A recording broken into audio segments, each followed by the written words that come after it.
جی السلام علیکم ناظرین، آپ کا اپنا میزبان حسن جلال فرام UK۔ آج میں پھر اپنے ہی گھر تہمینہ ریاض ان کے صاحبزادے محمد اذان میرے ساتھ موجود ہیں۔ آج ان سے ہم کچھ سوالات کریں گے کہ PTI کی ہونے کی وجہ سے ان کے ساتھ کیا ظلم ہوئے، ان کی زبانی جاننا چاہیں گے۔ السلام علیکم جی، وعلیکم السلام۔ کیسی ہیں آپ؟ جی اللہ کا شکر ہے۔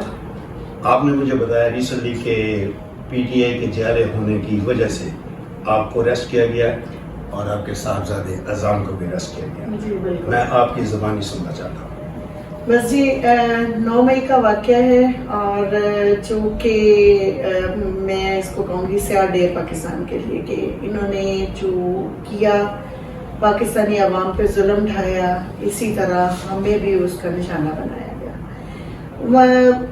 بات یہ کہ ہم اس واقعے میں ملوث بھی نہیں تھے، لیکن اس کے باوجود ہمیں ایک ڈرامہ کریٹ کر کے ہمیں بلایا گیا اور بلا کے ہمیں اریسٹ کر لیا گیا۔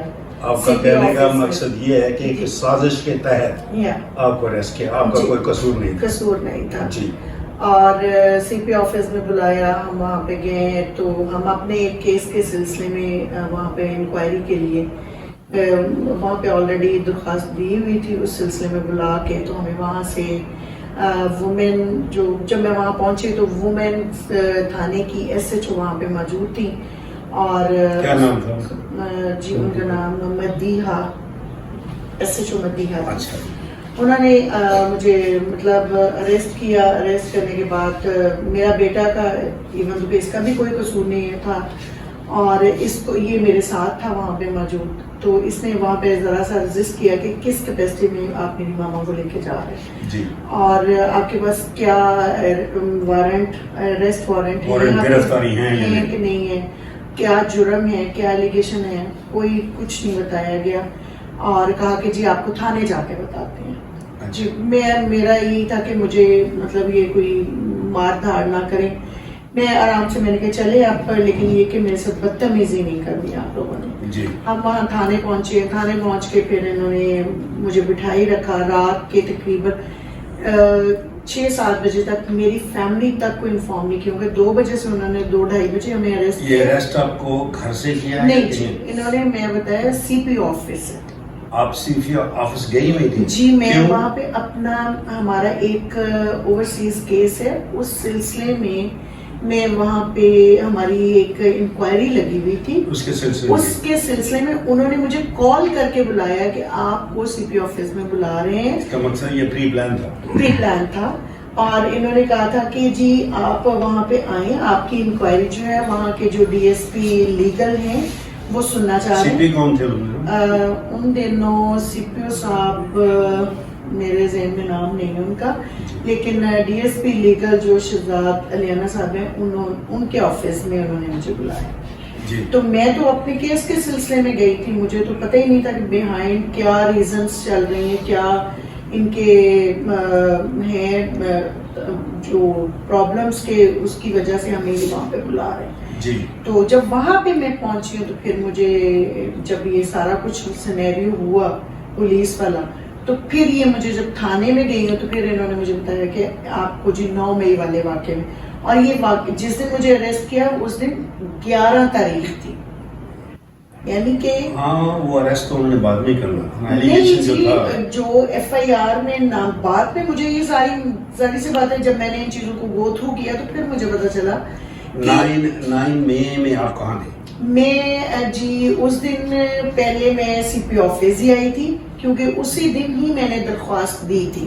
نہیں یہ جو حادثہ ہوا کیا لاہور تھی؟ نہیں جی، میں فیصل آباد میں تھی، اپنے گھر میں تھی اپنے بچوں کے ساتھ۔ اس میں کوئی آپ کی پریکٹیکلی انوالومنٹ نہیں تھی، وہ بس اتنا ضرور ہوا ہے کہ میں CP آفس سے جب نکلی ہوں بچوں کو گھر دونوں کو ڈراپ کیا ہے، ڈراپ کر کے اپنے لائر سے ملنے کچہریاں آئی ہوں، یعنی کہ وہ میرا رستہ بنتا ہی وہی، نیو سول لائن سے اگر میں آؤں تو وہ میرا رستہ ہی وہی بنتا ہے اور میں اپنے اسی رستے کے تھرو آئی ہوں۔ ضرور میں نے دیکھا ہنگامے ہو رہے ہیں، but I never stopped over there.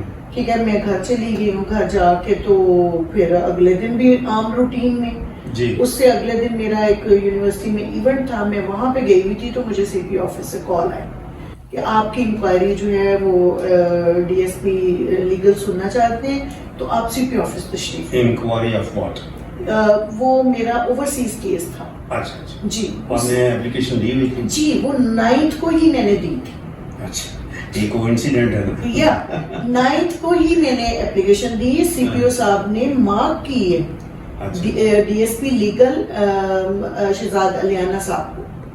لیکن آپ نے یہ ایکسپلین نہیں کہ وہاں کیا جب آپ کو اریسٹ کیا گیا؟ میں وہ سنی نہیں رہی تھی بات. جب اگلے دن میں نے جج صاحب کے سامنے پیش ہوئی ہوں, اگلے دن مجھے پیش کیا گیا تو میں نے جج صاحب کو ضرور بتایا. میں نے کہا سر مجھے کس کیپیسٹی میں گیا, میں تو اس سلسلے میں وہاں پہ گئی ہوں تو انہوں نے مجھے اریسٹ کر لیا. میرا ایک اوورسیز کیس تھا, اس کے سلسلے انکوائری کے سلسلے میں وہاں تھی. تو جج صاحب نے کیا کہا؟ انہوں نے میں کہوں گی کہ فیصلہ آباد کے جج صاحب محمد حسین صاحب بہت اچھے. آپ کے فیور میں انہوں نے ڈیسیژن دیا؟ تو پھر انہوں نے مجھے جوڈیشل کر کے اسی وقت انہوں نے جی انہوں نے اسی وقت میری ضمانت کے لیے کہا کہ فائل کریں اور بیٹے کو بھی جوڈیشل کر دیا. اور اس کی انہوں نے پھر آگے ہیئرنگ پہ رکھا کہ سب کے ساتھ, کیونکہ یہ اس پرچے میں نامعلوم کے طور پہ ان کو نامزد کیا جا رہا ہے. آپ کے بیٹے کو؟ بیٹے کو بھی اور مجھے بھی. اچھا اس کے بعد آپ کتنی دیر رہی جیل میں؟ میں جی جیل میں مجھے آلموسٹ پورا دن ہی ایک, اور شام کو مطلب دوپہر 11 بجے میں جج صاحب کے سامنے تو انہوں نے اسی وقت ضمانت کے مطلب لی اور شام کو تقریباً 5:30-6 بجے میں گھر تھی. ریلیز کر دیا؟ جی ریلیز کر. وہ تشدد تو نہیں کیا اس نے؟ نہیں میرے کو تشدد نہیں کیا. نو, کیونکہ اس کی ریزنز ہیں کہ میں خود ایمکیبلی وے میں چل رہی تھی کہ تاکہ کسی قسم کا کوئی ظلم نہ ہو, کوئی اگر میں ریزسٹ کروں تو یہ میرے پہ کسی قسم کا کوئی تشدد نہ کرے.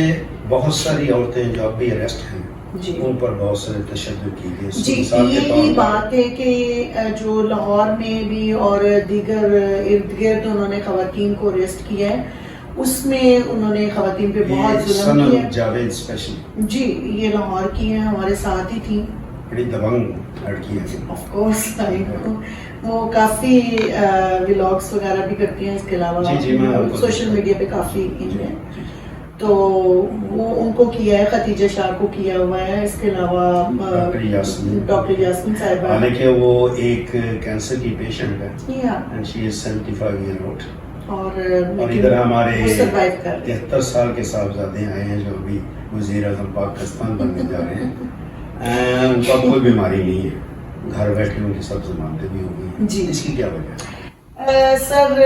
اب اس کے لیے تو میں اب کیا الفاظ یوز کر سکتی ہوں کہ حق اور سچ تو بول سکتی ہوں. حق اور سچ کی بات ہی کروں گی کہ دیکھیں ان کو 3 دفعہ ٹینور مل چکا ہے.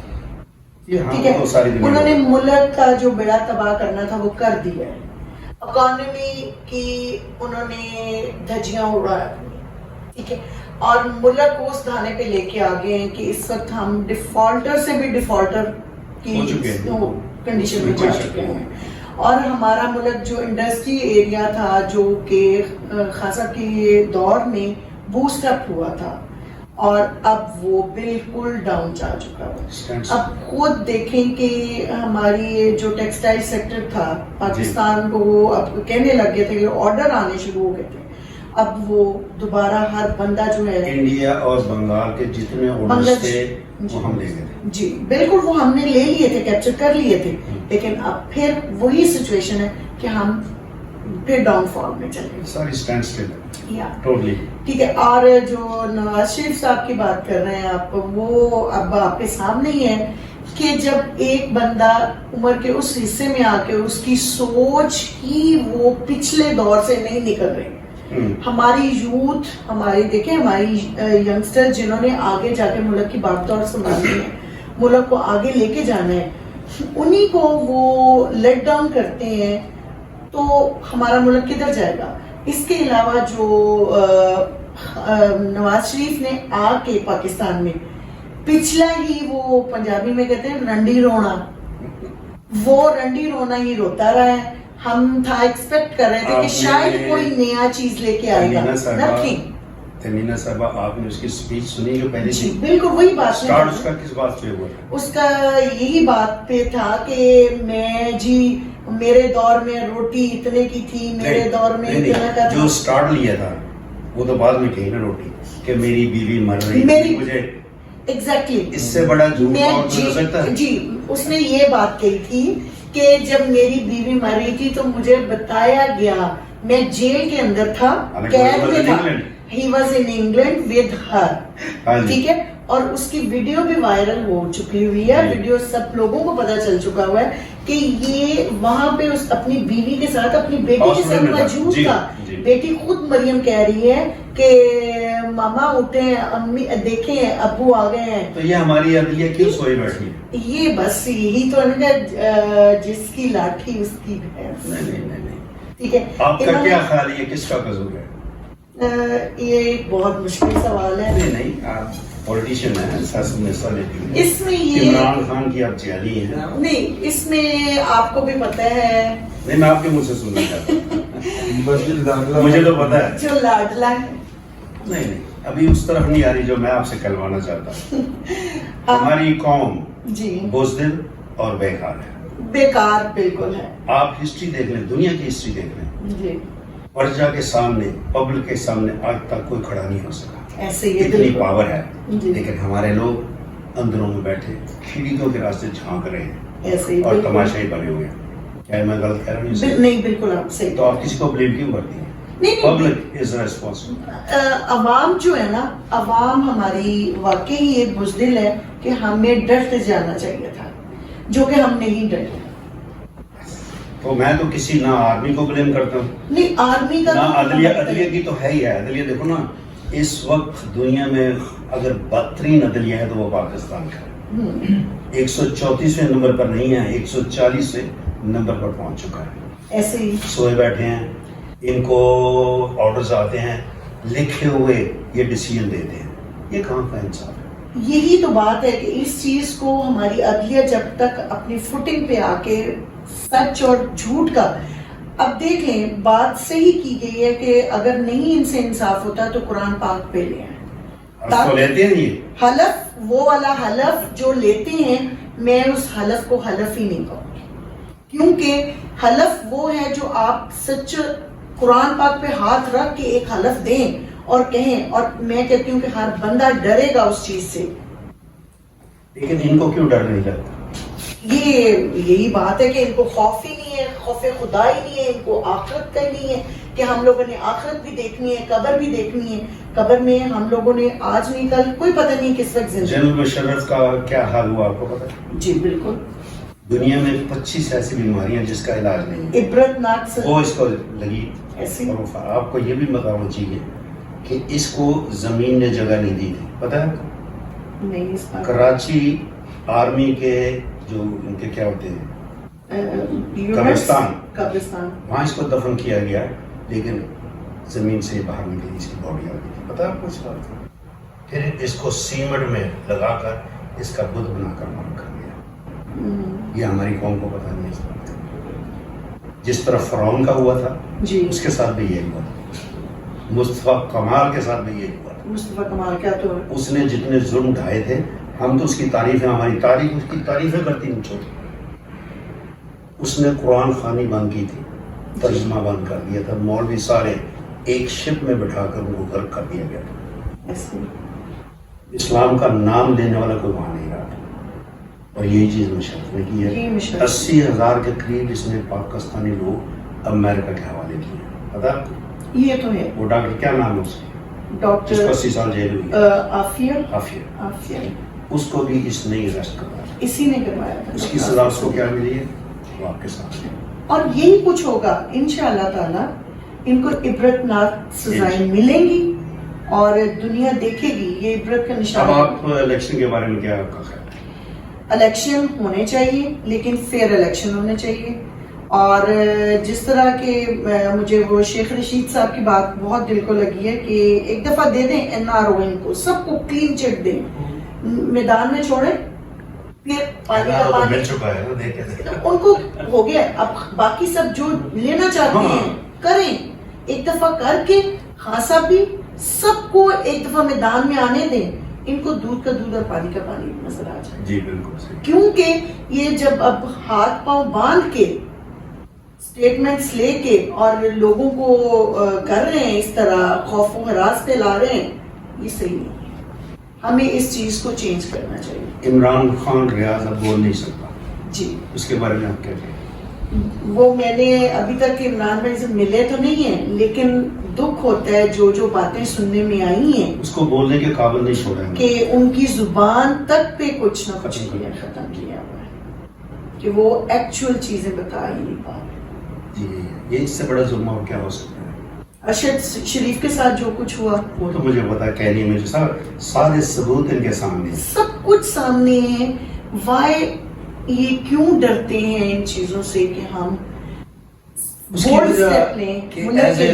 ایز اے ہول ایک ایسی کنسپریسی ہے جس میں سب انوالو ہے, سب مجرم ہے, اور یہی وجہ ہے جو عمران خان نے ان کو ننگا کیا تھا نا, یہی وجہ ہے, یہی وجہ ہے. اور یہی دشمنی ہوگی. اس کے علاوہ اور اس کے علاوہ تو کوئی خان صاحب کے ساتھ ان کی کوئی دشمنی نہیں ہے. آپ کے بیٹے جی اذان صاحب, جی ان کو بھی ارسٹ کیا گیا تھا. جی ان کو بھی میرے ساتھ, اور میں کہوں گی کہ میرے بیٹے نے 40 دن تک جیل میں رہے. جیل میں رہا. آپ کے ساتھ کوئی تشدد ہوا بھائی؟ نہیں, تشدد تو کوئی نہیں کیا گیا. فزیکلی ٹارچر, ایک تو یا تو یہ فزیکلی ٹارچر کر سکتے ہیں یا ہمیں مالی طور پہ نقصان پہنچا سکتے ہیں. جس ارسٹ کیا گیا تھا, آپ کے ساتھ وہاں کیا برتاؤ؟ برتاؤ تو اچھا ہی تھا, کیونکہ جتنے بھی جیل کے جو تھے لوگ, یہ سارے خان صاحب کے دیوانے, وہ بھی خان کے دیوانے تھے. جی تو مجھے جو ہے وہ جس دن اریسٹ کیا اس کے اگلے دن مجھے جوڈیشل کر دیا گیا تھا. تو 40 دن جو ہے وہ میں جیل میں رہوں. تو فزیکلی تو کوئی نقصان نہیں انہوں نے ہمیں پہنچایا. 2 طریقے سے یہ نقصان پہنچا سکتے ہیں, یا فزیکلی ہمیں ٹارچر کر رہے ہیں یا ہمیں مالی طور پہ جو ہے وہ نقصان پہنچا. تو جس طرح والدہ نے بتایا کہ ہم سی پی آفس میں ہمیں ایک ہماری تفتیش کے سلسلے میں بلایا گیا. وہ تو دھوکے سے بلایا گیا نا. جی جی. اب اس کے اندر انہوں نے ہمارے ساتھ ایسے کیا کہ جو جس لینڈ کے ایشو کے لیے ہم وہاں پہ گئے تھے, اس کے اوپر انہوں نے کسی اور تھرڈ پارٹی کا پولیس کی انوالومنٹ کے ساتھ انہوں نے وہاں پہ جو ہے وہ قبضہ کروا دیا. تو اب یہ 2 طریقوں سے, جس طرح یہ آپ کو فائنینشلی نقصان دیا. جی فائنینشلی نقصان دیا, کہ یہ تو اب ساری دنیا کے سامنے ہی ہے کہ جو پی ٹی آئی ورکرس کے ساتھ یہ کر رہے ہیں, یا فزیکلی ٹارچر کر رہے ہیں یا فائنینشلی ٹارچر کر رہے ہیں. تو ہمیں جو ہے وہ انہوں نے ذرا فائنینشلی ٹارچر کے ذمے میں جو ہے. ناظرین, یہ تھی داستان تہمینہ ریاض اور ان کے صاحبزادے کی. اس کے ساتھ میں آپ کی دعاؤں سے چاہوں گا, انشاءاللہ پھر ملاقات ہوگی. عمران خان زندہ باد, پاکستان زندہ باد.